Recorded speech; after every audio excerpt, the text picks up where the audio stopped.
Hai, Assalamualaikum warahmatullahi wabarakatuh. Selamat datang lagi dan ketemu lagi dengan aku di channel Hurwaini Wulandari.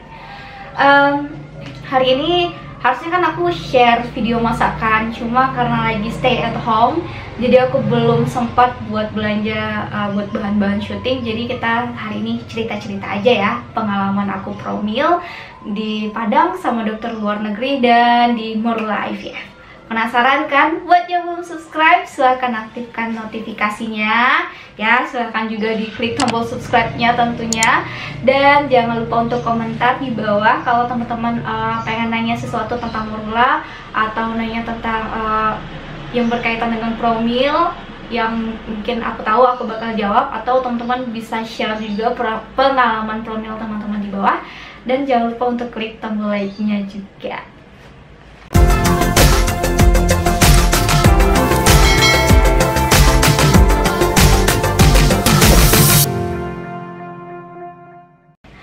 Oke, jadi aku sama suami itu udah nikah setahun ini, insya Allah di pertengahan tahun ini pernikahan kami yang keempat tahun. Kita nikah tahun 2016 dan qadarullahnya sampai sekarang aku dan suami belum dikaruniai anak. Jadi setahun setelah menikah kita langsung cek ke dokter, kita cek USG, dan kebetulan itu aku ceknya di dokter Objin Padang. Nama beliau dokter Yan, dia cowok ya, dan masih muda, umurnya mungkin sekitar 35 tahun ke atas gitu, belum 40 kayaknya. Dan beliau itu dokter Objin yang ada di Padang, ya aku udah bilang tadi ya. Dan waktu aku cek itu aku USG transvaginal. Jadi buat informasi buat teman-teman, kalau yang mau promil, kalau mau USG aku sarankan, dan dokter juga udah bilang lebih baik USG-nya lewat transvaginal, jangan yang lewat perut. Karena kalau transvaginal itu lebih kelihatan rahimnya, jadi kita juga bisa ngeliat telur-telur kita ya, di ovum kiri dan kanan gitu.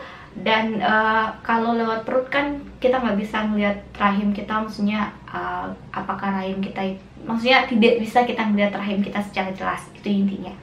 Nah, sama dokter ini waktu itu aku haid aku nggak lancar, aku nggak PCOS, cuma sebelum menikah sebenarnya haid aku itu lancar-lancar aja, tapi entah kenapa setelah menikah mungkin ada perubahan hormon atau apa, haid aku nggak lancar. Jadi sama dokter itu aku diresepkan obat Cycloproginova. Nah, ini kelihatan nggak? Oke, ya ini ya teman-teman. Ini harus diminum setiap hari, nggak boleh enggak, biar haidnya lancar gitu. Dan ini ada 21 tablet. Nah, di sini bakal dikasih ininya ya, yang seperti ini, tanda kalau kita udah minum obat. Jadi ya dikasih stiker gitu biar kita pertanda kalau kita emang udah minum obatnya. Terus obat ini harganya 180-an waktu itu, tahun 2017 suami aku beli 180-an. Dan aku juga diresepkan obat, dikasih resep obat hormon, vitamin, dan yang lain-lain. Yang paling aku ingat itu ini. Jadi obat ini nggak boleh di skip, harus diminum tiap hari. Dan reaksinya di tubuh aku emang setelah itu haid aku lancar. Tapi sayangnya aku nggak lanjutin promil sama dokter Yan karena beliau kan di Padang, sedangkan aku domisilinya di Jakarta. Jadi nggak mungkin kan aku bolak-balik Padang Jakarta gitu, nggak mungkin aku mudik setiap sebentar. Jadi aku nggak lanjut promil sama beliau. Nah, tahun 2018 aku kan sama suami umroh. Kita menunda promil kita dulu karena mengingat kata dokter Yan, rahim aku itu tipis dan rentan banget untuk keguguran. Jadi aku dan suami menunda program hamil. Nah, kalau seandainya rahim yang tipis itu berdasarkan penjelasan dari dokter Yan, kata beliau nggak boleh melakukan perjalanan jarak jauh, nggak boleh melakukan pekerjaan yang berat. Jadi Makanya itu alasan kita untuk menunda promil di tahun 2018 karena kita mau melakukan perjalanan jauh saat itu ya.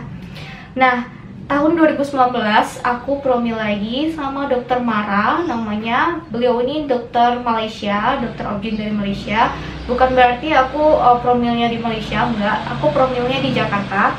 Sayangnya beliau ini kan dokter Malaysia yang suka bolak-balik Jakarta Kuala Lumpur gitu, dan kadang jadwal dokter Mara itu dengan jadwal aku nggak sesuai karena aku lagi di luar kota dan beliaunya di Jakarta gitu, jadi nggak sesuai gitu kalau seandainya aku mau konsultasi lagi sama beliau. Nah, dari dokter Mara ini ya teman-teman, aku USG-nya malah nggak lewat transvaginal, malah melalui perut. Itu sayangnya. Cuma kelebihan sama dokter Mara ini, beliau itu enak banget kita ngobrol sama dia. Ngobrol sama dia itu bener-bener santai, enak banget pokoknya. Penjelasannya jelas banget. Kalau kita nanya apapun dia bakal jelasin dengan tenang, santai gitu. Terus karena dia perempuan ya, dia juga lebih mengerti diri aku itu seperti apa gitu. Pertama kali kita datang dia nanya apa permasalahan sebenarnya, dia cari tahu gitu permasalahan yang membuat aku dan suami itu belum punya anak. Dia nanya apakah kami ada masalah ekonomi, terus aku sama suami jawab alhamdulillahnya enggak, kita selalu berkecukupan. Terus apakah aku dan suami tinggal sama orang tua atau sama mertua gitu, enggak, kita tinggal berdua aja di rumah ini. Dan apakah ada permasalahan pekerjaan gitu kayak suami gitu. Suami bilang suami itu kerja 24 jam di rumah ya teman-teman. Jadi suami aku itu kantornya di rumah, dia punya kantor sendiri di rumah ini. Jadi aku sama suami itu 24 jam selalu ketemu. Jadi nggak ada masalah di pekerjaan kalau kata suami aku. Cuma kadang dia sering dikejar deadline. Nah, terus terus dia udah ketemu solusi, ketemu permasalahannya itu di psikologis aku. Jadi dia menyarankan untuk perbaiki dulu psikologi aku, jadi biar lebih tenang, lebih rileks lagi. Nah, itu makanya aku suka promil sama dokter Mara. Cuma ya sayangnya itu aja, jadwalnya suka nggak ketemu sama dokter Mara ini. Kemudian dokter Mara ini aku nggak diresepin obat karena waktu itu alhamdulillah aku udah mulai lancar lagi. Jadi beliau cuma menyarankan untuk sering-sering ikut seminar parenting biar lebih termotivasi lagi untuk promil, atau lebih sering-sering ikut kegiatan yang bermanfaat biar aku nggak baperan gitu ya. Aku itu teman-teman, aku baperan dan mudah stres dan tertekan aku orangnya. Jadi beliau menyarankan aku untuk sering-sering melakukan kegiatan positif biar pikiran aku teralihkan. Nah, di awal tahun ini ya, aku ikut promil lagi. Ini aku udah cari tahu dokter objin yang bagus gitu di Jakarta tentunya, yang bakal stay di Jakarta, yang jadwalnya itu lebih fleksibel gitu ya. Jadi aku cari tahu dan aku ketemulah Morula IVF ini. Karena berdasarkan reviewnya banyak juga artis yang ikut promil di Morula IVF ini kan bagus banget. Jadi aku sama suami udah cari-cari tahu juga informasinya seperti apa, nonton YouTube juga, terus cari tahu juga ini kayak apa Morula itu gitu kan. Dan kita memutuskan untuk coba promil di Morula ini. Nah, aku mau kasih tahu sebenarnya aku sama suami belum merencanakan untuk bayi tabung karena kan aku cuma baru sebatas cek USG aja. Aku belum sampai HSG, belum cek sperma, belum cek hormon dan cek darah gitu, belum.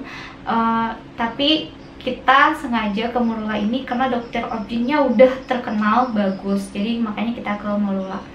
Nah, ternyata setelah aku cari tahu informasinya di Instagram gitu ya teman-teman, Morula ini dia sering ngadain seminar atau kelas-kelas fertilitas, atau kelas psikologi, atau kelas bayi tabung gitu ya. Jadi aku dan suami itu nyari tahu kelas mana atau seminar mana yang cocok buat aku dan suami. Akhirnya kita memutuskan untuk ikut kelas psikologinya karena ya kata dokter Mara sebelumnya, beliau bilang kalau aku harus memperbaiki psikologi aku dulu, makanya aku ikut kelas psikologi di Morula IVF. Dan mereka lagi ada promo gitu, kalau seandainya kita ikut kelas ini dan kita adalah pasien baru, 15 peserta pasien barunya yang beruntung akan dapetin voucher gratis untuk konsultasi plus USG sama Dr. Objin. Alhamdulillahnya aku dapat, dan voucher itu sebenarnya senilai 770.000 ya. Jadi kalau teman-teman pasien baru pertama kali konsultasi ke dokter sama di Morula, itu biayanya 770.000. Nah, karena aku ikut seminar ya psikologi tadi, alhamdulillahnya aku dapat voucher itu. Dan hari Sabtu kemarin, Jumat minggu lalu, aku pergi sama suami. Dan kita pertama kali datang ya teman-teman, kita harus datang dulu ke bagian administrasinya. Terus kita dikasih buku ini, buku pasien namanya. Buku ini kalau teman-teman misalnya daftar sebagai pasien baru di Morula,